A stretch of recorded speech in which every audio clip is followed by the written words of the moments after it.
Oke, selamat malam teman-teman. Sambil menunggu Pastor L dan Pastor Chris, coba cek connectionnya.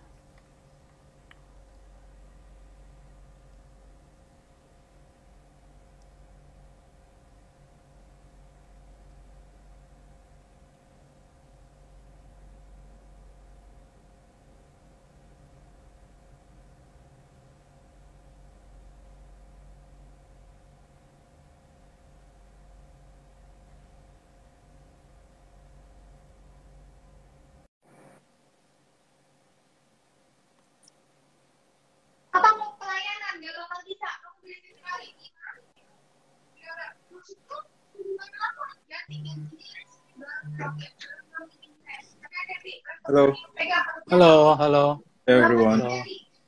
Ya. Yuk. Oke. Yuk. Ya, Aman, Grace. silakan. Oh, sinyal ya. Sinyal. Iya. Putus. Tunggu sebentar deh. Hello everyone. Selamat datang. Bentar ya. Sinyalnya agak putus tadi. Itu perlu diulang lagi kayaknya. Iya.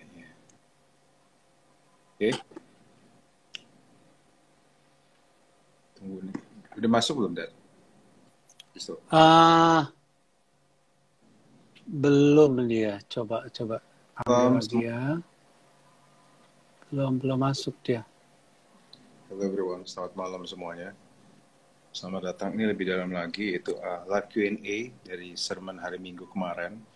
Jadi kami jadi kami membuka diri untuk ditanya, untuk bertanggungjawabkan hasil dari khotbah Minggu kemarin. Saya berharap ini sesuatu yang menjadi pembelajaran teman-teman semua. Ya. Oke. Ya udah aman? Oke. Aman. Pastor Chris aman? Oke. Oke, sangat menarik sekali ya teman-teman, malam ini pembicaraan kita yaitu bagaimana selama bulan Agustus ini kan ada seri baru yaitu Freedom Through Good Habits ya. Jadi kebiasaan-kebiasaan baik yang harus dibina di ini. Kemerdekaan kita adalah untuk membangun sebuah kebiasaan baik gitu ya. Pastor L sudah bicara tentang obvious result yang sangat bagus sekali. Lalu Pastor Kristo juga bicara tentang battles and agreements dan menjelaskan tentang konsep dari sejarah kita, lalu dibawa sampai ke hari-hari ini. Lalu kemudian saya membahas tentang renewing your mind, freedom through renewing your mind. Bahwa kemerdekaan itu tidak akan ada artinya tanpa ada pembaharuan budi daripada kita. Niat untuk merubah. Karena apa yang terjadi dalam sejarah adalah sejak Perang Dunia Kedua, terjadi ketika Hitler menyerah tanpa syarat, tahun 1945, perlu 25 tahun untuk Eropa bangkit, dan selama periode itu Eropa mengalami mujizat atau economic miracle. Bagaimana mereka mengalami perubahan-perubahan yang sangat luar biasa sekali. Dan apa yang menyebabkan mereka terjadi demikian adalah karena mereka mempunyai pola pikir yang berbeda. Jadi mereka memperbarui pikiran mereka. Mereka bukan hanya merdeka saja, merayakan kemerdekaan terus, menjadi judul selama 25 tahun itu, tetapi mereka mengisi kemerdekaan itu dengan perubahan pikiran, perubahan pembaruan. Mereka menemukan ini, menemukan itu, kendaraan, mobil, dan macam-macam. Lihatin Eropa terkenal dengan pikiran yang pandai-pandai, Jerman sendiri, dan Eropa-Eropa lainnya semuanya. Dan bahkan Jepang sendiri yang sudah hancur ketika di bom Hiroshima dan Nagasaki oleh Amerika, lalu mereka pun bangkit dari keterpurukan mereka dan 25 tahun lebih mereka untuk mengalami pembaharuan mereka sehingga Jepang menjadi ekonomi nomor 2 di dunia ini. Dan semuanya itu membutuhkan kerja keras, tetapi yang lebih lagi adalah pola pikir yang berubah. Nah, di dalam pola pikir yang berubah ini, di Galatia 5 ayat 1 berkata bahwa supaya kita sungguh-sungguh merdeka. Nah, kata sungguh-sungguh merdeka ini karena ada banyak orang yang tidak sungguh-sungguh merdeka. Artinya begini, Yesus sudah menebus kita, tetapi kita menutup ada bagian-bagian tertentu dalam hidup kita untuk diperbarui jiwa kita lah. Keselamatan kita sudah terima. Tapi jiwa kita ini masih banyak yang ditutupi sehingga kita tidak bisa mengalami pembaruan. Nah ingat, budi itu kan ada di sini kan. Dan itu harus dibuka. Ya, jiwa kita. Nah, Kristus telah memberikan kita, karena itu berdirilah teguh dan jangan mau lagi dikenakan kuk perhambaan. Sebenarnya artinya seperti begini, jangan mau lagi kembali kepada kehidupan lama. Tapi kita nih harus melihat ke depan. Kita harus memperbarui pikiran kita dan sebagainya, pembaruan budi dan sebagainya, cara pikiran baru dan merubah ya. Nah, beberapa hal yang penting dalam pembaharuan budi ini, yang pertama adalah melawan trauma. Trauma itu sangat melemahkan. Trauma itu pengalaman yang sangat menyedihkan dan menyakitkan hati. Dan saya kira buat setiap orang yang pernah mengalami trauma-trauma, I sympathize dan empathize untuk saudara sekalian. Karena trauma itu akan meninggalkan bekas luka, kekecewaan. Itu sangat lama sekali. Tetapi kita harus ingat juga bahwa Yesus datang untuk kita. Dan sehingga trauma itu juga Yesus alami. Yang luar biasa adalah Yesus dikandung dalam ibunya dalam keadaan stres. Bayangin aja. Dia tinggal di kampung. Kampungnya kan kecil. Lalu kemudian suaminya juga belum menikah. Lalu kemudian dia hamil. Orang kampung gosip tuh udah ada dari zaman dulu. Jadi ngomongin setiap hari, dan ibunya merasa malu, merasa stres karena merasa hamil di luar nikah. Lalu kelahirannya pun juga dikejar-kejar oleh raja. Udah dipertanyakan sama orang kampung, sekampung, lalu raja mengejar dia lagi. Mau bunuh sampai dia melarikan diri ke Mesir. Dan jarak dari Nazaret atau Bethlehem ke Mesir itu jauh banget itu. Itu ratusan kilometer itu jaraknya. Bagaimana dia sepanjang perjalanan begitu ketakutan lari sampai ke Mesir. Ya, masa kecilnya juga miskin, kekurangan. Hidup Yesus awalnya terbentuk dari berbagai trauma. Sampai akhirnya pada waktu dia di Getsemani, Taman Getsemani, dia berkata bahwa Bapa, bila boleh lalukan cawan daripadaku. Pada akhirnya dia sempat hampir menyerah karena beban atau dosa, memikul dosa dunia, seluruh dunia ya.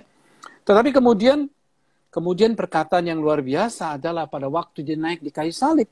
Dia berkata begini, it is the greatest statement, yaitu Bapa ampunilah mereka, sebab mereka tidak tahu apa yang mereka perbuat. Ini luar biasa. Dia mengalami trauma. Puluhan tahun dia mengalami trauma, karena sejak dari kecil. Tapi dia tidak berkilah. Aduh, karena trauma nih saya nggak bisa pelayanan, karena trauma nih saya begini. Jadinya ini begini karena trauma. Dia tidak menyalahkan trauma. Tetapi dia berkata dia harus melawan trauma itu. Karena kalau enggak, dia nggak bisa menjalani tugasnya daripada Bapa di surga. Demikian juga untuk kita. Kita harus bisa berani melawan trauma tersebut.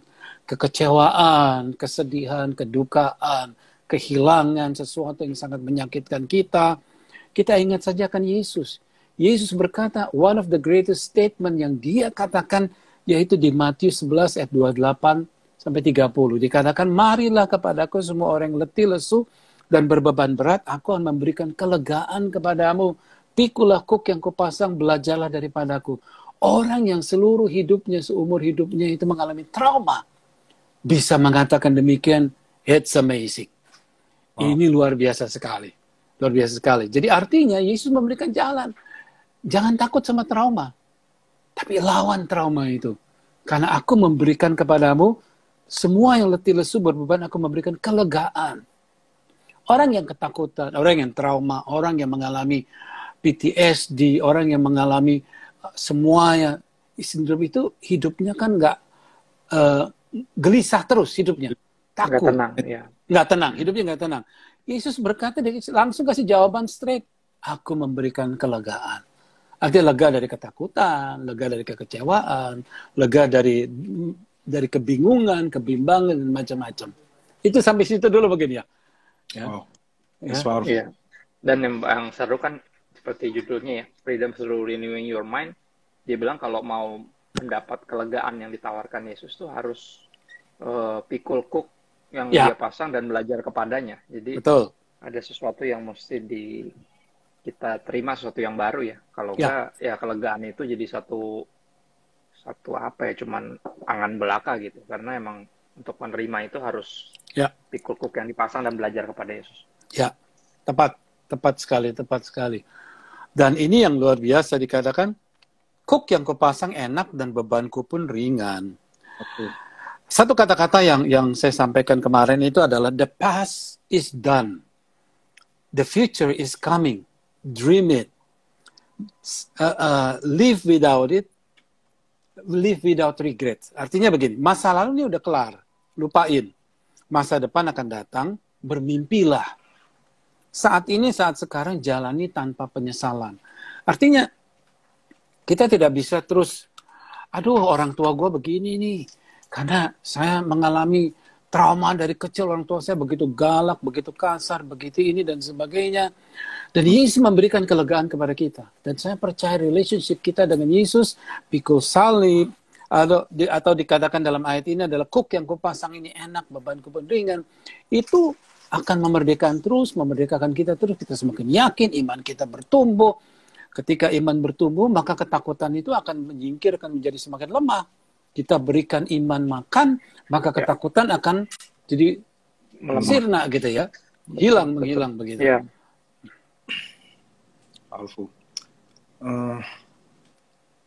Memang masa lalu ada sesuatu yang memang harus kita masih nggak bisa sepenuhnya lupakan, tapi at least kita harus taruh. Betul. Kita harus taruh di belakang.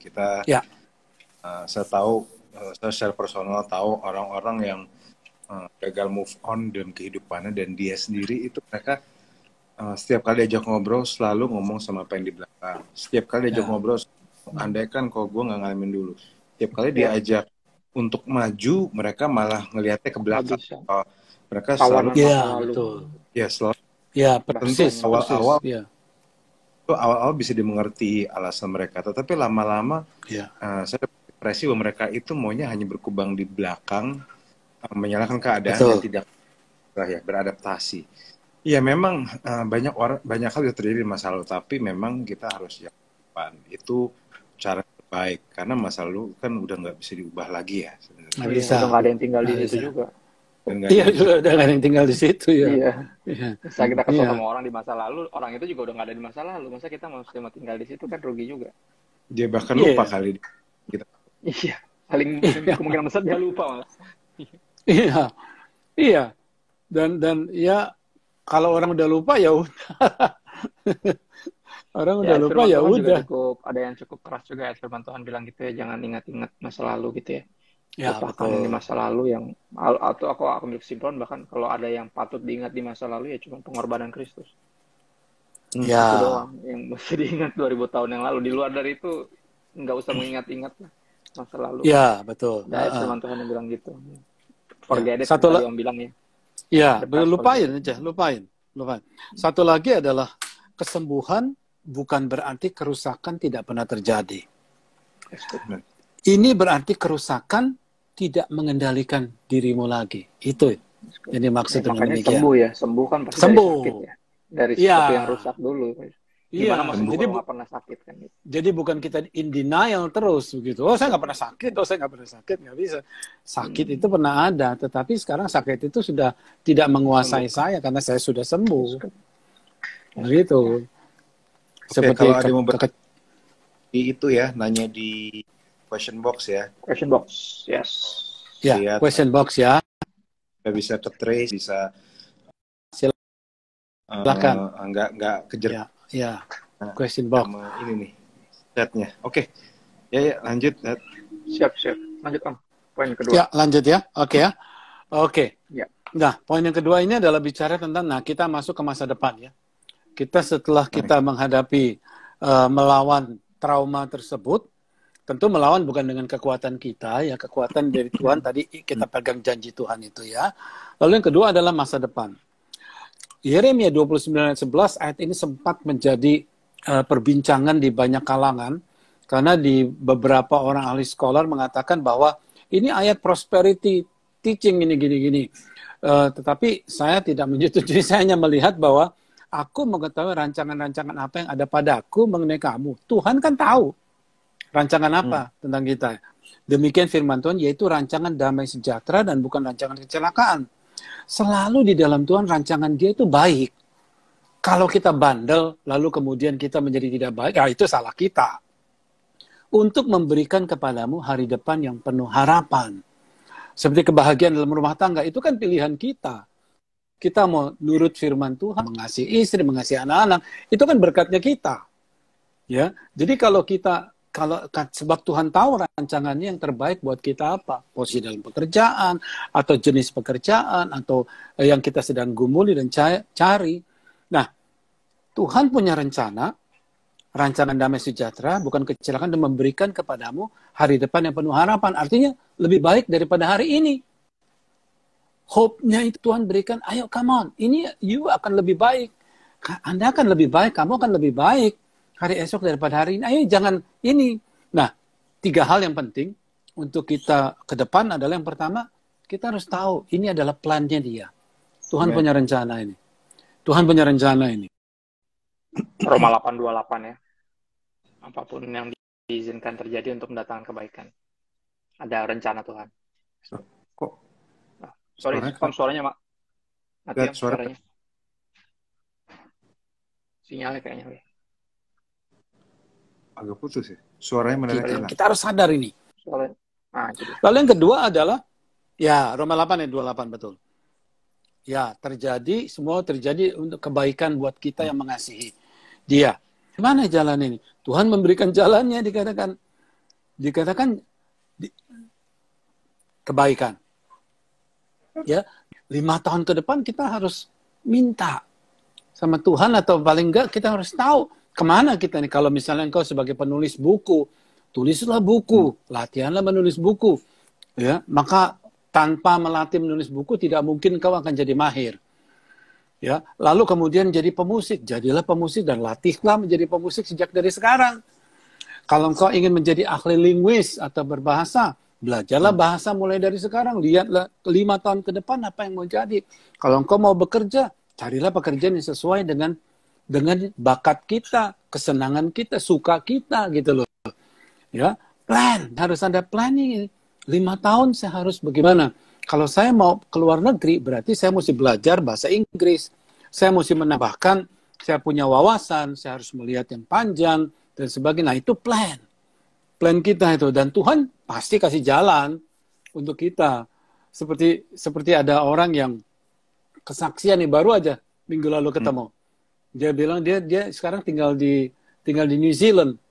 Dia tinggal di New Zealand, dia sangat diberkati. Kenapa diberkatinya? Biasanya kan orang kalau tinggal ke sana kan itu sangat susah untuk dapat izin tinggal. Mereka pertama masuknya karena sekolah. Suami sekolah, dia bawa istri dan anak-anaknya. Dapat visa sementara itu. Tapi kemudian pandemi terjadi. Nah, pandemi terjadi, dia nggak bisa kemana-mana, dan dikasih grant sama pemerintah untuk dia dapat PR gratis. Wow, that's powerful. Dia, Tuhan udah kasih jalan rancangannya, dia melangkah, Tuhan buka jalan. Akhirnya dia menerima, dan dia pulang, dia berkata terima kasih. Dan yang luar biasanya, sebelum dia berangkat ke New Zealand, dia ke gereja dulu, dia ke New Wine dulu. Dan dia dapat firman Tuhan yang luar biasa meneguhkan dia untuk berangkat ke New Wine. Dan yang luar biasanya adalah bisnisnya dia yang di Jakarta, di Indonesia, tetap jalan sampai hari ini. Mungkin udah 5 tahun dia di sana. Tetap jalan dan menghasilkan. Lihat kalau Tuhan, ini kan ayat ini kan luar biasa gitu, menjadi kenyataan. Saya percaya kita 5 tahun ke depan, apa yang kita mau achieve? Itu. Lalu yang ketiga adalah power. Kata power ini artinya strength, kekuatan. Kekuatannya untuk kita bisa. Kuasa untuk kita bisa melakukannya. Menjalankannya. Dan saya percaya ketika Tuhan berikan sesuatu, dia berikan kemampuan kita juga untuk melakukan itu. Dalam bahasa rohaninya, the place of God's anointing is God's appointing. Ketika Tuhan mengurapi seseorang, yaitu ketika dia berada di tempat yang seharusnya dia berada. Seperti the right man in the right place. Demikian. Ya. Mungkin bisa mau dielaborasi dan sebagainya. Silakan. Chris, silakan. So good, love it ya. Setuju banget sih, maksudnya makanya kita temukan kadang ya, panggilan kita justru di pelayanan ya. Ketika kita memutuskan melangkah untuk saya mau melayani. Maksudnya kita move on dari masa lalu, menjalani masa kini tanpa keraguan. Saya belajar bahwa saya belum pernah ketemu orang yang bertobat dan akhirnya menyesal. Jadi kalau mau hidup tanpa penyesalan, hiduplah dalam pertobatan. Dan kita merencanakan ya, maksudnya, oke, sekarang saya baru join New One misalnya. Ya. Tahun depan saya udah mesti pelayanan misalnya. Ya, harus punya plan itu, harus punya niatan yang baik. Ya, dan punya kalau udah tahu di jalannya Tuhan, di jalurnya Tuhan, dan dalam rencana Tuhan yang nggak mungkin gagal ya. Kita baca Alkitab, rencana Tuhan tuh benar-benar nggak mungkin gagal, dan kalau kita di dalam rencananya Dia, kita berjalan dalam mujizat demi mujizat, dalam penyediaan demi penyediaan, dan itu benar-benar kita makin ngerasain kuasa yang tinggal, yang berdiam di dalam kita ya. Pada akhirnya kita akan melakukan hal-hal yang dulunya nggak pernah kepikiran sama sekali sebenarnya. Ketika kita dalam keadaan terpuruk atau dikecewakan atau trauma yang tadi ya, kita nggak pernah mikir sampai sana. Tapi ketika kita mengenal istilah tahu rencana Tuhan yang tadi rancangan damai sejahtera tadi ya, dan kita mulai masuk di jalurnya Tuhan, di path-nya Tuhan, dan dengan kuasanya Dia, kita bisa akhirnya yang di poin berikutnya ini kan tentang kita bisa give our best by working hard. Itu give our best by working hard. Ya, orang yang kerja keras tuh nggak akan pernah nyesel dari kemudian hari. Yang malas-malesan biasanya nyesel. Langsung mikir kayak, aduh, tau gitu gue rajin kemarin kan gitu. Tau gitu gue coba lebih keras lagi kemarin kayak gitu. Ya. Betul. Dan ini harus diketahui seperti kayak Pastor Chris dan Pastor L. Mereka ini kerja keras nih teman-teman. Untuk menyiapkan khotbah, untuk diminta khotbah ini harus persiapan. Itu kan sama juga belajar. Kayak orang misalnya bikin essay gitu loh. Bikin essay, dapat tugas di sekolahan, dapat tugas. Itu kan nggak mudah, mesti cari sumbernya, bahannya dari mana. Belum kalau ini rohani kan ini harus berdoa, harus minta pimpinan Roh Kudus dan sebagainya.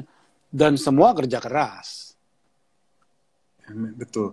Dan memang kenyataannya pada waktu kita mau melangkah masa depan, kita juga belum tentu bisa lihat masa depan detailnya seperti apa. Tetapi memang Laut Merah itu baru terbelah saat bangsa Israel keluar dari Mesir.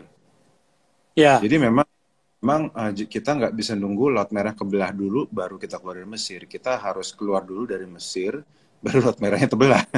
Ya, jadi memang kadang memang kita harus jalan dulu. Maksudnya kita nggak bisa, memang mungkin Tuhan bisa kasih sesuatu bayangan di masa depan, tapi memang tidak akan sepenuhnya bayangannya jelas.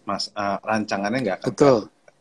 Kadang kita harus maju step by step, dan justru step by step itulah di situ kepercayaan kita sama Tuhan dibangun. Jadi memang saya percaya yang saya dan buktinya banyak dari kita bahwa Tuhan akan kasih bayangan masa depan, tetapi Dia tidak akan kasih detail karena Dia nunggu kita jalan dulu, dan semakin kita dekat akan baru semakin jelas lama. Ya, betul. Jadi, betul.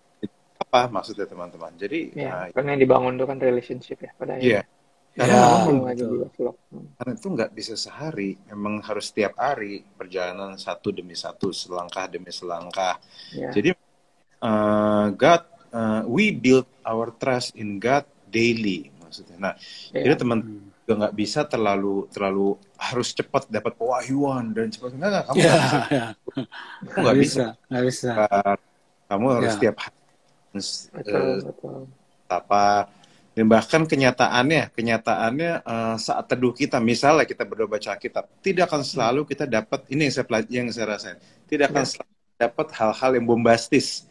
Tiap kali saat teduh selalu pengen dapat bombastis gitu. Kalau saya mau Tuhan hal bisa yang baru atau apa gitu. Kadang hal yang udah pernah tahu tapi diingetin. Betul. Harus gini. Kan ngobrol, ada yang ngobrolnya politik, ngobrolnya kayak ngobrol bercanda aja, maksudnya ngobrol ringan, tapi kan relationship gitu. Ada yang ngobrol deep, ngobrol ringan. Dan kalau ada orang tuh, ini sorry kalau miring, jadi saya kepikiran gitu. Ada orang saat teduh misalnya, aduh kalau ngapain saya nggak baca Alkitab tiap hari, saya nggak selalu dapat sesuatu yang baru dari Tuhan kok. Nah bagi saya, kamu nggak nyari koneksi, kamu cari konten itu artinya. Cari konten, exactly. Betul. Nyari konten. Exactly, Nyari koneksi bukan nyari konten. Betul. Iya, setuju. Powerful, ya. Iya, maksudnya kita harus terima bahwa kadang kita sama orang kita kasih ngobrol pun nggak selalu berat obrolannya. Kadang ngobrol ringan ada. Ya, Iya, itu ada momen ya di misalnya gini, ada di keluarga kita gitu ya, orang yang dari dulu terkenalnya si Om ini tukang bercanda gitu ya. Kadang kalau dia udah umur ya, kita kan dari kecil ngelihat misalnya jokesnya dia itu aja Ya, sebenarnya, ya kan? Tapi kita senang ya, setiap kali dia ngejokes tuh, itu apa ya, relationship kita dibangun, kita ngobrol sama betul, dari dulu suka bercanda. Kadang bercanda udah pernah betul. denger, cuman Ya, ya, ketawanya ya tetap karena ini relationship gitu. At the end of the day, ya, and ya, it's beautiful, ya, it's beautiful. Maksudnya nggak ya. melulu harus yang baru-baru gimana. Kadang orang gila-gila yang baru akhirnya jadi sesat kadang. iya jadi Betul, ngaco. betul, betul. Jadi Berarti coba-coba yang aneh-aneh gitu. dan kalau misalnya kamu cuma approach Alkitab cuma buat dapat sesuatu yang nyari cuma konten Nyari berarti bukan. konten, bener nggak nyari Iya, connection. That's so konten. good, so good. Itu Ya, relationship that's a good intinya word. kita That's a cari. good word. Iya. Konten ya. Keren, keren, keren. Ini Oke. maunya Keren, transaksional keren. ya gitu lah. Ya, ya, ya, Oke. ya, ya, ya. Yang ketiga Om, lanjut. Iya, Sambil kita nunggu pertanyaan. yang ketiga adalah menjadikan mimpi kenyataan. Nah, ini saya tadi ngintip nih ada yang bertanya soal masa depan gitu ya. Menjadikan mimpi kenyataan adalah yang kita harus mengerti ada prosesnya. Mimpi, menjadikan mimpi atau keinginan atau kerinduan menjadi kenyataan, itu ada prosesnya. Semua berproses. Kita mau makan aja mesti masak dulu. Mau makan nasi, nasinya mesti dimasak dulu. Bahkan yang namanya instant coffee pun airnya mesti panas. Coba tuang air dingin. Mana bisa tuh. Walaupun itu namanya instant. Ya, misalnya dia mau Ada masak proses. Indomie pun mau pakai mie goreng apa mesti direbus dulu. Prosesnya itu yang kita harus ikuti. Jadi kita harus ikuti proses Tuhan. Nah, Yusuf aja selama 13 tahun dari usia 17 sampai usia 30 tahun dia itu diproses. Dan saya percaya selama 13 tahun itu diproses perubahan pola pikir, dia kan orang Yahudi, anak manja, masuk ke penjara, dia harus mandiri, dia harus melindungi dirinya sendiri, dia harus alert, dia harus siap siaga setiap saat dan sebagainya. Lalu dia mulai punya wisdom, lalu mempelajari tentang Mesir, bagaimana caranya. Pasti dia pelajari selama 13 tahun. Akhirnya dia ketika dia dan juga bukan cuma itu belajar dikhianati juga. Kadang-kadang nggak ada butler yang datang itu yang ini begini kamu akan saya ngomongin karena aja gini-gini ternyata enggak. Dilupain, dia dikecewakan juga, dilupain. Nah itu bayangin itu proses-proses itu untuk mempersiapkan Yusuf. Dijual, jadinya dilupain. Ya, dijual Part of proses ya Om. Part of process. Nah, lalu apa yang dilakukan selama dalam proses seperti ini? Saya kira keep learning. Harus terus belajar. Ya, sama seperti Yusuf terus belajar yang benar ya.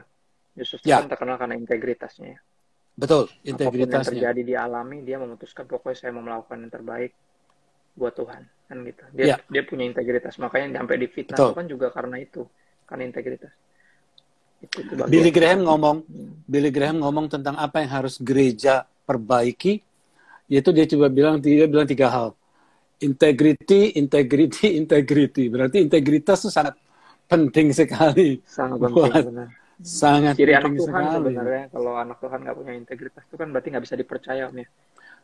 Yang nggak bisa dipercaya dalam perkara kecil kayaknya cuman bisa mimpi dipercayakan perkara besar Om ya. Ya, kan betul. Patah dunia bilang gitu kan, mimpi itu gratis, tapi untuk membuat jadi kenyataan tuh dibutuhkan effort.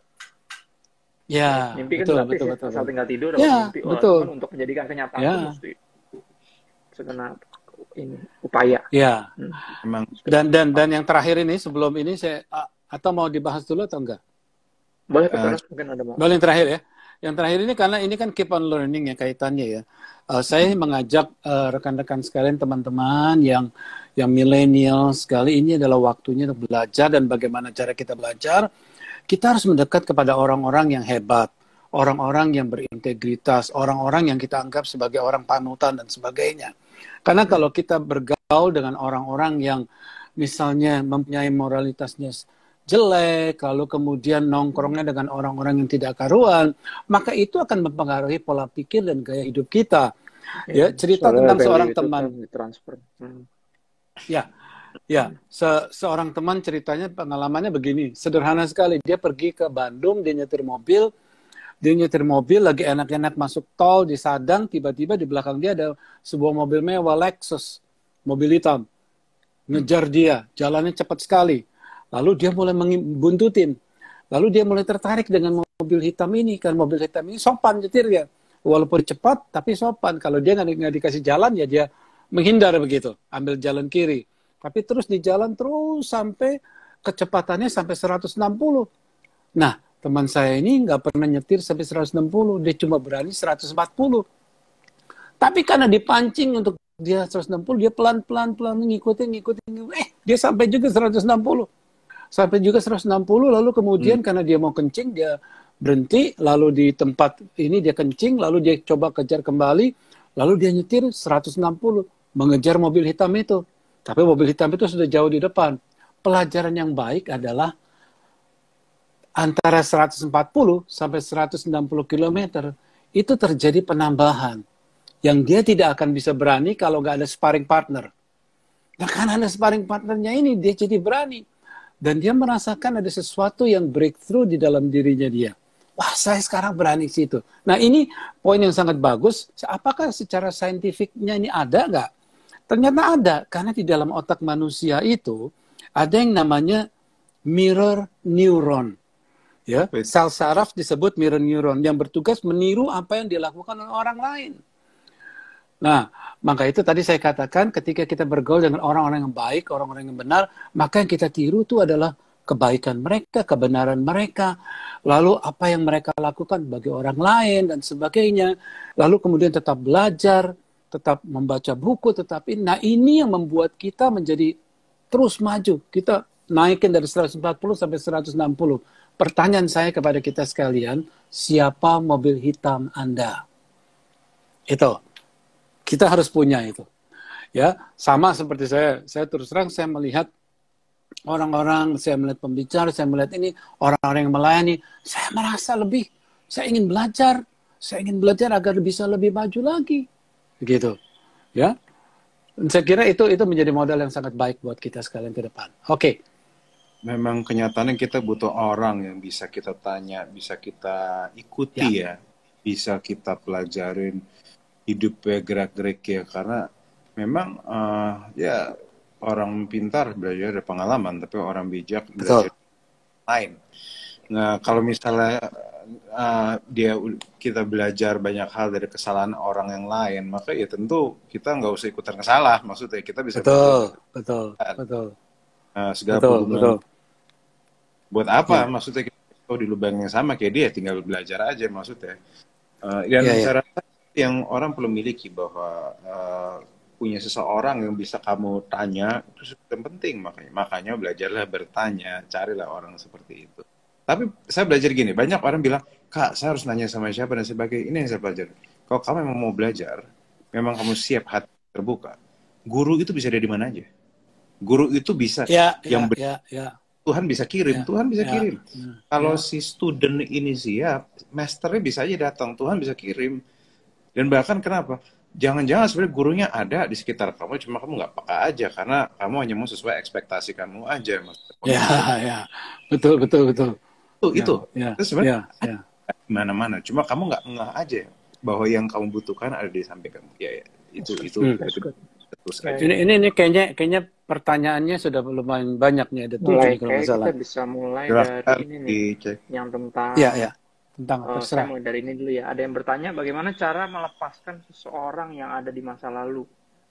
Ini kan tadi kan pertama kita kan nomor pertama kan maju dari trauma. Melawan trauma ya, menghadapi trauma ya. Dia bilang gimana cara melepaskan seseorang yang ada di masa lalu. Istilahnya move on lah, gimana cara move on lah sebenarnya bahasanya ya. Karena kalau melepaskan seorang di masa lalu ya emang dia juga udah nggak ada di situ juga, maksudnya. Iya betul. Dia nggak ada di situ, kita juga nggak ada di situ. Sebenarnya sederhana ya udah move on with your life. Cuman mungkin pertanyaan spesifiknya gimana cara untuk bisa move on gitu kali Pak. Gimana? Ya, saya kira nomor satu kita lihat Yesus ya. Yesus mengalami trauma yang sangat mendalam. Dia bahkan difitnah, dia bahkan diputerbalikin pernyataan, dia dikhianati. Tapi pernyataan dia di atas kayu salib itu yang sangat mengguncangkan itu. Itu nggak ada orang yang berani mengatakan demikian. Bapa ampunilah mereka sebab mereka tidak tahu apa yang mereka perbuat. Itu the greatest statement itu. Itu nggak ada orang yang bisa mengucapkan demikian. Saya kira kita diminta untuk berkata bahwa ampunilah mereka, mereka tidak tahu apa yang mereka perbuat. Karena Yesus difitnah, Yesus dihina, Yesus ini dan sebagainya, ampuni. Saya kira jalan yang singkatnya sederhana adalah ampuni dan belajar melupakan. Mungkin tidak bisa lupa, tapi ya udah, nggak apa-apa. Ya, atau kayak Ampuni Yusuf aja. ya. Yusuf Ya. itu kan Oh iya betul. Oh Yusuf di depan luar kisah itu biasa kan itu. tentang pengampunan ya. Dan akhirnya dia bilang, dia bisa mengampuni karena dia bilang, bukan kalian yang jual saya ke sini, bukan kalian yang bawa saya ke sini, walaupun kalian yang jual saya, makanya saya bisa di sini. Cuman Tuhan yang bawa saya ke sini gitu. Jadi benar kata Om tadi. Ya ketika kita percaya bahwa rencana Tuhan tuh nggak pernah gagal dalam hidup kita. Jadi kalau ada seorang yang mungkin mengecewakan kita di masa lalu, kita akan anggap itu sebagai jadi kayak satu bagian dari perjalanan yang membawa kita ke tempat ini, istilahnya gitu ya. Dan kita akan bisa melepaskan pengampunan karena orang itu belum tentu tahu yang dia lakukan. Tapi Tuhan tetap bisa pakai bahkan kesalahan orang ya. Di kisah itu kan salah satu statement Yusuf yang paling menakjubkan kan dia bilang gitu ya. Manusia mereka-rekakan yang jahat. Tapi Tuhan bisa mereka-rekakan kejahatan itu buat kebaikan. Segitu dahsyatnya Tuhan dan betapa rencananya nggak mungkin gagal. Itu saya mungkin tentang move on. Menurut saya prinsipnya sama kayak nyetir mobil. Memang kita sekali-sekali perlu lihat spion ke belakang, tapi kita tetap harus nyetir ke depan. Itu aja. Kalau itu gini, idenya kita harus tanamin pikiran kita bahwa memang hidup itu didesain untuk ke depan. Hidup memang didesain untuk ke depan, didesain untuk kita maju. Karena apa? Karena kalau memang kita didesain untuk ke belakang, maka spionnya akan lebih gede daripada kaca depan. Idenya segitu. Betul. Nah, saya cuma bisa belajar bahwa kadang kunci untuk kita nggak mikirin masa lalu kita, atau satu memang harus belajar dari masa lalu. Ya, yang bisa dipelajarin. Karena kadang kan spion juga kita pakai untuk dapat informasi apa yang di belakang kita. Apakah ada motor, apa di belakang. Tetapi lebih dari itu, harusnya informasi kita dapat dari spion harusnya kita pakai untuk mempertajam kemampuan kita ke depan. Gitu loh. Jadi spion yang di belakang, yang kita lihat buat ke belakang itu harusnya kita pakai bukan untuk ngeliatin ke situ terus, tetapi untuk ngeliatin bagaimana informasi dari belakang itu bisa kita pakai untuk ke depan. Karena kalau misalnya kamu ngelihat spion ke belakang terus, spion yang belakang terus, cuma masa waktu sebelum mobil kamu kenapa-kenapa. Dan akhirnya orang yang tinggal di masa lalu, yang masa lalu pasti hidupnya nggak pernah beres. Iya, dilihat spion terus, mobilnya nabrak terus lah. Ya gitu aja. Dan bagusnya adalah artinya gini, ada spion kecil di tengah untuk ngeliat ke belakang, itu artinya menunjukkan benar apa yang almarhum Radit pernah bilang. Radit bilang, masa lalu tuh bukan untuk kesalahan di masa lalu tuh bukan untuk dilupakan, tapi untuk dipelajari, dia bilang. Jadi sehingga kita ke depan tuh nggak perlu bikin gitu lagi. Jadi emang ada unsur mengingatnya juga sedikit, makanya cuman nggak usah diingat-ingat yang menghantui ya. Makanya spion tengah tuh kan buat ke belakang kecil ya. Yang gede justru kaca depan. Memang kita kalau kita lihat ke belakang kayak konyol juga. Karena nomor satu di belakang ada kebangkitan dan kematian dan kebangkitan Yesus nomor satu. Kedua, di belakang ada hal-hal yang Tuhan sudah lakukan di masa lalu, itu juga bagus kita ingat-ingat. Ya, cuma ya nyetir harus ke depan, gitu aja sih. Betul. Ya. Betul. Ya. Berikut mungkin yang bisa lebih connect adalah, sebentar saya lihat tadi ada. Nah ini masih koneksi nih. Lagi dan lagi pengampunan.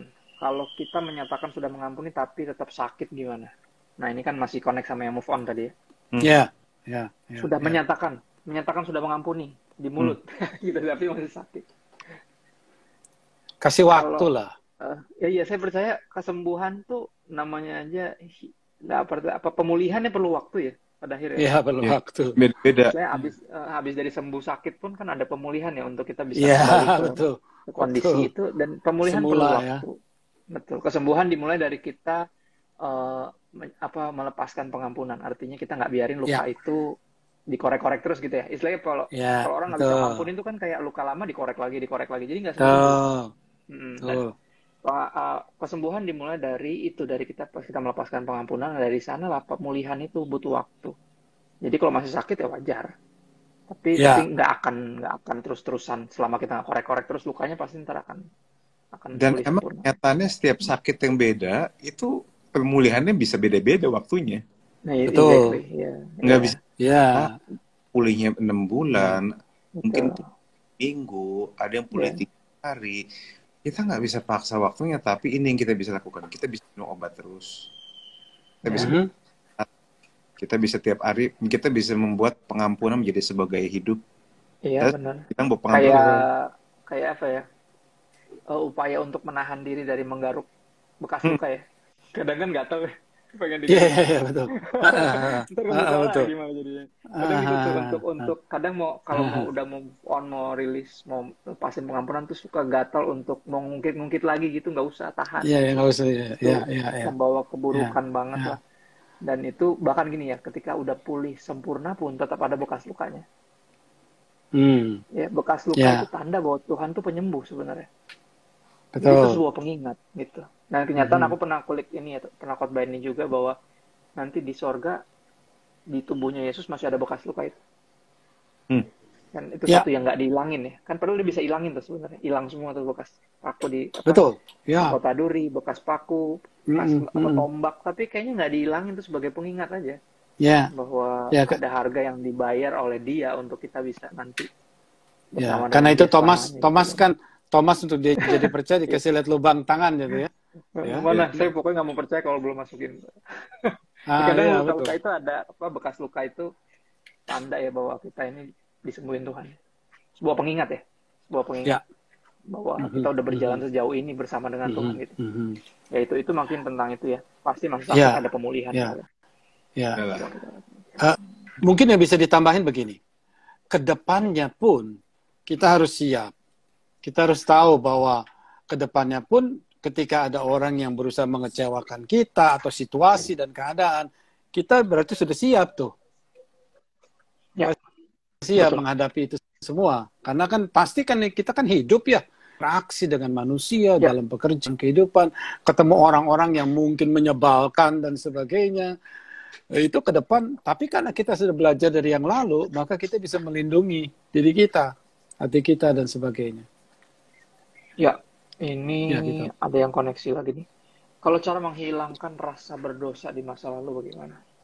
Mungkin cara untuk tidak membiarkan rasa bersalah gitu ya menguasai sampai kita Ya, isinya cuma nyesel gitu aja, seumur hidup tuh penyesalan aja isinya karena ada suatu kesalahan di masa lalu. Gimana caranya untuk bisa handle itu? ya sebenarnya balik Silakan. lagi intinya ya. Oh ya, Balik lagi intinya ya, to release ya. Release. Memang kan people make pertama mistakes. kita release forgiveness kepada diri kita juga loh. Yang berbuat salah itu Nah loh itu tuh maksudnya. pastornya selalu bilang gitu juga. Belajar Ya, mengampuni ampuni diri kita. Gitu loh. Kalau orang lain berbuat salah kepada kita ampuni mereka. Tapi ampuni kalau orang. diri kita berbuat salah, ampuni juga diri kita. Gitu loh. Ya, kalau Dan Yesus ya perlu udah ngampuni waktu. kita, kenapa kita nggak ngampunin kita? Ya, betul. Exactly. Dan Iya. patut diingat, emang kita bersalah, berdosa ya, oke gitu. People make mistakes, cuman kita belajar, learn from that mistakes, dan kita jadikan itu bukan jadi batu sandungan ya dalam kehidupan kita, tapi jadi batu loncatan ya. Kita belajar dari kesalahan kita dan Ya, kita betul. mutusin untuk menjadi orang yang lebih baik, dan itu kan part of renewing our mind ya. Gimana Ya, cara kita nggak terus mengingat-ingat kebodohan kita di masa lalu. Kalau nggak pernah Gimana? bodoh, nggak pernah belajar jadi pinter juga, Om ya. iya. Nggak ada milestone-nya juga. Kalau kita nggak pernah Kalau jatuh, nggak pernah tahu menghargai berdiri. Berdiri betul-betul ya. Gimana, Pastor El? itu manusia itu lucu menurut saya, pastors. Tuhan sudah ngampunin mereka, tapi mereka nggak bisa ngampun diri mereka sendiri. Kayak lu lebih hebat dari Tuhan gitu. Situ kayak Nah itu dia yang bahaya tuh di situ. Ya. nggak usah sok-sok kudus gitulah, maksudnya nggak usah sok-sok gitu. Nah ini Saya nih, sendiri cuma nabrak doang sih. pertanyaannya connect nih, Pastor. Pernah sulit mengampuni diri sendiri nggak? Pertanyaan buat para pastor. Apa yang dilakukan Oh, untuk mengampuni diri sendiri? Ada tuh di Lihat situ tuh. salib gue, lihat salib. Itu yang gue Oh lakukan. itu. ya, ya, Kan ya, betul, Yesus betul, mengampuni betul. dosa-dosa kita di Ya, kayu salib. Kita ah, mengampuni dosa-dosa kita juga sama. Kita ngelihat bahwa dia udah ngampunin kita. Kenapa kita mesti ribet sama, sendiri ya, kan? ya, Ya. betul. Kalau dia kasih Iya, kesempatan kedua, kenapa kita Ya, mesti menyesali kesempatan pertama yang kita blow up kemarin kan gitu? Gak emang usah. ya, Ya. Kalau yang penting kalau jangan Tuhan lupa bahwa ada proses gitu loh. Ya, Proses ya, pemulihan tuh ada proses. Kesembuhan juga ada proses. Jadi kita nggak bilang ngampuni diri kita langsung kita lega dan semuanya udah beres dan sebagainya. Kadang-kadang tuh kita harus melaluinya beberapa waktu dan sebagainya. It's okay, ya, nggak apa-apa. ya. Yang penting sudah beres. Jadikan rasa bersalah sebagai pecut kecil untuk membuat belajar kita jadi lebih baik dari belajar kesalahan itu. Ya, ya. Sebenarnya Oke, itu yang Pastor bisa El. dipakai di view. bagi saya, kalau misalnya kamu udah tahu Tuhan ngampunin kamu belum bisa ngampunin diri kamu sendiri. Berarti satu, kamu merasa standarmu lebih tinggi dari Tuhan. Yang kedua, jangan-jangan Wow. kamu Tuhan nih sebenarnya, bukan Kristus. Wow. Ya, ya, ya, ya. Jangan-jangan Wadaw. Kristus tapi kamu. Aku bisa Betul, lihat betul. kamu harus Ini ada yang nanya tentang trauma nih. Gimana caranya bangkit dari trauma, yang mana orang yang membuat trauma itu atau berbuat kesalahan di masa lalu itu adalah salah satu anggota keluarga sendiri. Jadi traumanya disebabkan oleh anggota keluarganya sendiri. Gimana cara bangkitnya katanya? Ya, Pastor bisa jawab. Pastor El, Pastor Chris. Lagi baca sebentar. Ada di situ tadi. Jadi traumanya itu disebabkan oleh anggota keluarganya sendiri. Gimana cara bangkitnya? Jadi mungkin orang ini gini, kalau anggota keluarga tuh kan kita nggak bisa tinggalin ya, dalam artian selamanya masih ke keluarga gitu ya. Kalau kayak temen mungkin kita bisa move on, mantan kita bisa move on, tapi kalau keluarga tuh kan ada di situ terus. Gimana cara bangkitnya? Mana ya? Kadang saya nggak tahu keluarganya sih, tapi memang kadang kita perlu belajar dengan cara yang salah sih, memang sih. Cuma itu nggak bisa bilang. Trauma itu memang kita harus bereskan di hadapan Tuhan, tapi ya kita harus kunci balik ke pengampunan kayaknya PSL selalu balik ke sana ya, pengampunannya. Iya. Mau gimana? Iya, balik lagi ya. Dua murid yang berkhianat kan nggak dua-duanya bunuh diri ya. Iya. Satu balik lagi jadi murid kan si Simon kan. Gimana cara Yesus bisa, walaupun Simon udah nyangkal 3 kali masih bertanya gitu. Itu sebenarnya sayang nggak sih sama gue gitu. Dia masih ditawarin lagi untuk ngerti. Dan itu that's the beauty of Christianity sebenarnya. Gimana caranya kita bisa berdampingan dengan orang yang pernah bersalah dan selamanya berdampingan. Karena gini, jujur kalaupun lo mencoba hindarin anggota keluarga lo di dunia ini, di kehidupan ini, kalau dia diampunin Yesus, dia masuk surga, nanti jangan-jangan lo nggak mau masuk surga lagi kalau udah dia. Kan nggak bisa dihindari juga. Iya, betul. Lepasin pengampunan lah. Dulu ada khotbah di New Wine, khotbahku udah lama banget. Judulnya No Sweet Revenge. Tentang pengampunan tuh emang pada akhirnya mesti dilepaskan. Kalau nggak, kalau dia masuk surga, nanti kita nggak mau masuk lagi kan. Nggak mau, kalau udah dia gue nggak mau kan gitu. Rugi dikit masuk surga. Gara-gara ya emang nggak ada, kita nggak bisa lari dari khususnya anggota keluarga sendiri ya. Pada akhirnya emang balik lagi ke pengampunan yang emang harus dilepaskan. Makanya istilahnya itu melepaskan pengampunan. Karena kita sebenarnya jujur yang bisa ngampunin dosa kan cuma Tuhan ya. Tapi untuk bisa memaafkan sesama, kita punya kuasa itu untuk release forgiveness. Itu unik sih. Salah satu privilege ya sebenarnya. Bahkan papa almarhum ya selalu cerita gitu kalau dijahatin orang gitu, dia bilang ini justru kesempatan emas untuk mengalami Kristus, dia bilang. Merasakan yang Kristus alami, dia bilang. Jadi ini sesuatu yang nggak bisa dibuat-buat soalnya. Kita nggak bisa bikin orang jahatin kita, dia bilang. Bikin orang hianatin kita itu sesuatu yang natural. Jadi mendingan kita ambil ininya apa? Ambil yang baiknya gitu dari situ. Jadi itu sih paling nggak ada jalan lain memang pada akhirnya pengampunannya. Pertanyaan berikutnya yang kedua. Ini kayaknya ada yang menarik nih satu nih. Dia bilang terkadang circle kita yang ngurung kita dengan frame masa lalu kita so tired. Gimana kita jaga? Mereka selalu nyalahin terus yang ngingetin. Iya. Dulu gini, kamu sih dulu gitu. Lu begini. Menurut saya sih dia punya circle baru. Ya, Mas Real. Maksudnya circle baru. Setuju ya. Iya. Kalau itu misal contoh kalau kita di tengah, misal anggap ya masih tinggal sama orang tua gitu, kadang orang tua sendiri yang suka nyalahin kita. Kamu lu sih dulu gini. Kita mesti punya circle yang lain yang jadi support system ya. Second opinion lah. Jadi ada second opinionnya dan ada orang-orang yang emang believe the best in you ya. Dan believe the best for you itu masih di depan. Jadi ada orang-orang yang punya pengharapan itu sehingga suara-suara negatif tadi, suara-suara sumbang tadi nggak mendominasi ya. Ya, betul. Ya. Kita Ya, bisa memutuskan ya, untuk dengerin atau enggak sih sebenarnya, Om. Ya nggak sih? ya. Oh, Saya Kita kira, kan punya, saya kira kalau keluarga kan nggak bisa ya. Tetapi kalau ada lingkungan teman-teman, misalnya di gereja atau di ya, ini dan sebagainya, saya kira perlu circle baru itu ya aja. tertanam lah, maksudnya tertanam itu kan salah satu Tertanam fungsinya di kita punya gereja yang circle baru benar ya. gitu loh ya. Betul. Ya, di Yang gereja yang sportif, yang baru. non toksik lah. Jangan sampai Sportif, keluarga toksik, ya, gereja non juga toksik toxic lagi. itu. Ya, yang non toxic. Iya. Itu Jangan kata sampai keluarga kuncinya toksik, itu. gereja juga iya. toksik. Aduh, Oke, Ya, makin keracunan deh. Fer, ibadah ya. Di versi. Oke. Terus oh ini ada Ferdi ya, Ferdi ya. pertanyaan berkaitan dengan ini pertanyaannya jadi banyak karena nggak dihapus-hapusin nih, aku bingung. Jadi baca ulang baca Iya ulang. gimana ya? Biasanya yang udah dijawab biasanya kan dihapusin. Jadi banyak. Eh, hmm, Nah ini ada berkaitan dengan bagaimana church filter mentor atau konsultan karena based on pengalaman kalau salah fatal sekali. Jadi mungkin nyari ya tadi nyari orang-orang yang bisa dipercaya ya khususnya dalam dalam keluarga rohani yaitu gereja gimana? Karena kalau salah fatal sekali. Salah apanya ya maksudnya? Salah curhat gitu terus diceritain ke orang banyak gitu atau gimana? Ya Gimana idenya bahasa kenapa? mentor yang kalau ngasih nasihat suka salah, suka ngaco gitu. Oh, Itu sih kita dari awal kalau gini, kalau setiap gereja beda-beda ya. Tapi kalau dari Newman sih gini, kita udah lihat nilai-nilainya sih dari awal sih. Tentu ya. orang nggak ada yang sempurna juga. Kecolongan bisa nggak? Ya bisa-bisa aja. Kami nggak bisa bilang itu juga. Tapi setidaknya kita berusaha agar semua orang yang at least jadi mentor, minimal mungkin nggak sebenarnya punya kayak kita lah minimal. Yang mengasihi jiwa. Soalnya kalau nggak mengasihi jiwa jadi mentor lingkungan agak susah sih. Agak sulit ya.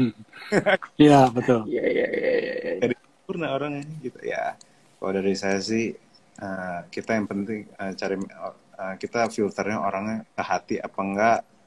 Oh, Pastor Robert saya suka deh. Pastor Robert dulu pernah bilang yang penting diajak ngobrol dulu yang mau yang jadi mentor tuh biasanya kan diajak ngobrol, kenalan dulu. Relationship itu kunci Paling dari penting ya. Kunci. Ya, ya. Setuju. Ya. Setuju. kita harus tahu maksud relationship bisa dari relationshipnya sih. Dan juga kadang ini pengalaman saya pribadi ya. Kadang ini nih gue sering ngalamin ya Chris ya.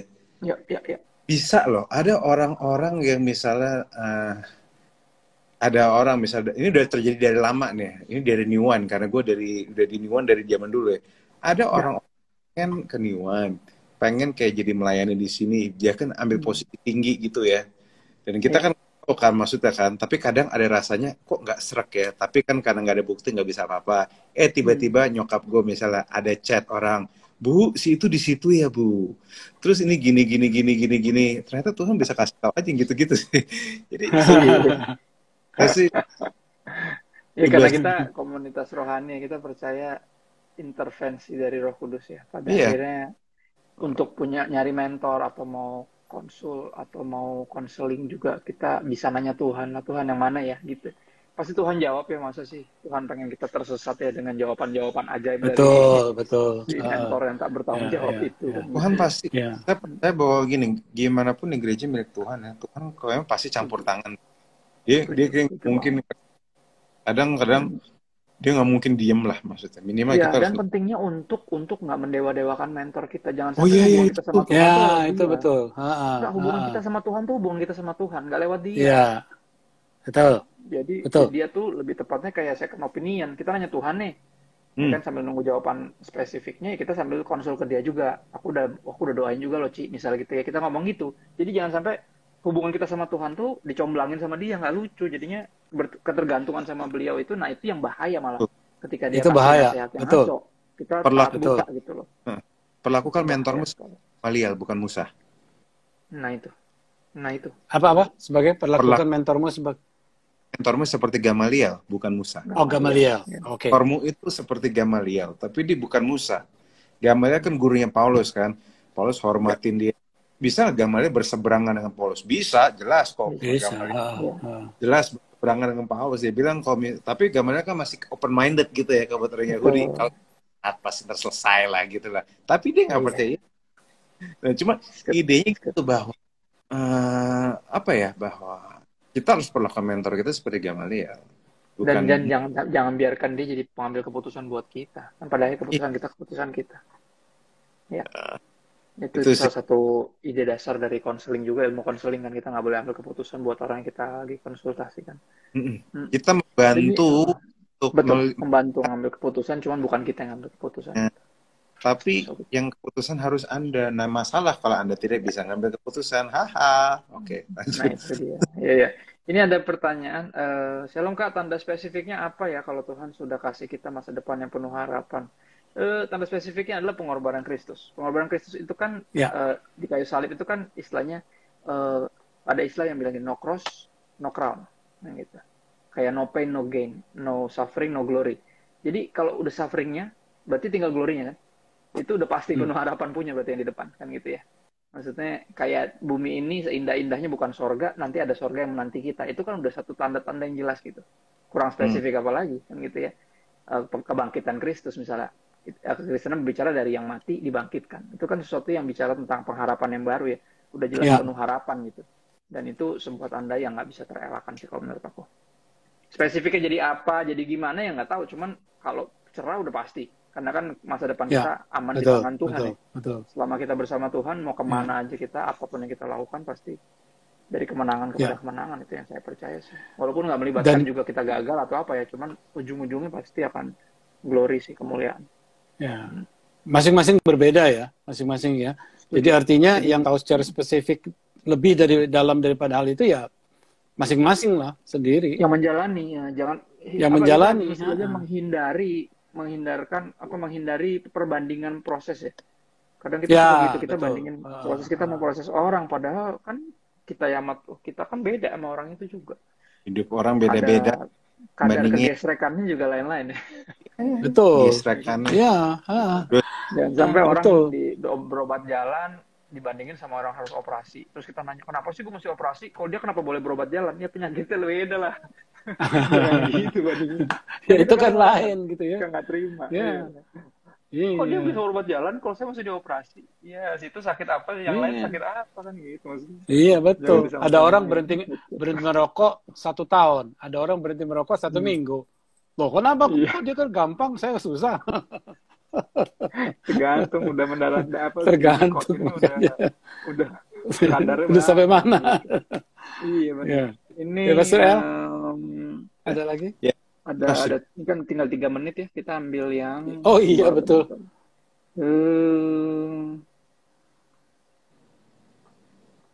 nih? Bicara freedom, ini nggak namanya. Ada beberapa yang bagus pertanyaan tapi kurang nyambung. Teman-teman yang nanya nih nggak dijawab, kira-kira bisa DM kita personal ya. Masing-masing kita nih cukup menyediakan diri ya di sosial media untuk balas. Jadi ada pertanyaan yang pasti nggak akan kejawab, kita tinggal 3 menit soalnya. Di sini Ya ada pertanyaan betul. yang nggak sesuai konteks, tapi nggak apa-apa. Kalau mau ditanya nanti di DM aja, kita akan tetap jawab. Ini aku mau coba jawab ini deh. Ada satu yang kayaknya urgent nih. Dia bilang, saya baru 2 bulan tobat dan terima Tuhan Yesus di umur 32 tahun. Welcome to the family. Sudah baptisan air, tapi saya sering banget ngerasa udah terlambat, udah ketuaan. Kenapa saya baru ketemu Tuhan sekarang, gimana ya? Ya, enggak. better late than never. Itu ada satu pepatah dunia yang bisa dipakai. Betul. Mendingan terlambat Betul. daripada tidak sama sekali. Jadi, dan jangan lupa juga ada ayat yang bilang ya, Tuhan Yesus bilang yang duluan bisa jadi belakangan, yang belakangan bisa jadi duluan. Jadi jangan berkecil hati, jangan Ya, minder. ya. Saya juga sama, saya bertobat di umur 24 berpikir, kenapa nggak dari dulu saya bertobat kan gitu. Tapi nggak masalah, nggak ada yang terlambat selama kita masih bisa dia menerima anugerah itu. So welcome to the family of God. 2 bulan, aku yakin banyak percepatan yang akan Tuhan kerjakan ya. Yang penting tertanam benar di komunitas di gereja dan ikutin firman Tuhan, itu paling benar lah. Kita masuk di plan dan path-nya Tuhan sehingga kita bisa work hard. Itu sih. Terus 2 menit. Ada lagi nggak Pastor? Mungkin yang ada yang Udah kita doain aja orang yuk. Mari kita Ya, doakan. ya Pastor El doain deh. boleh. Ya. Udah saya doain. Oke. Bapak kami ucap syukur atas hari ini. Terima kasih atas kebaikan-Mu. Terima kasih obrolan yang sudah kami langsungkan. Kami percaya Tuhan bahwa kuasa menyertai setiap obrolan kami, tangan menyertai setiap obrolan kami, dan biarlah pertanyaan-pertanyaan terjawab itu berasal dari-Mu Tuhan, sehingga Kau taruh itu di hati mereka, sehingga mereka bisa membuka kepala pikiran dan hati mereka, sehingga mereka bisa belajar ikut Engkau secara baik Tuhan. Kami juga berdoa bagi teman-teman pertanyaan belum terjawab Tuhan. Kami percaya Tuhan bahwa Kau selalu akan menjawab Tuhan. Kami berdoa supaya teman-teman akan dibukakan pemikiran yang sehat dan juga hati yang sehat agar bisa menerima jawaban dengan dan mengelola semua jawaban yang telah kau berikan dengan baik. Terima kasih Bapak atas lebih dalam ini Tuhan. Kami percaya bahwa apa yang kami lakukan nggak sia-sia. Kami percaya Tuhan bahwa tangan-Mu menyertai dan setiap kau beserta setiap obrolan ini. Terima kasih Bapak, dalam nama Yesus kami berdoa. Amin. Amin. Thank you, Pastor. Oke, selamat See you, everyone. malam. See you around. Ya, Bye-bye. sampai ketemu lagi. Bye.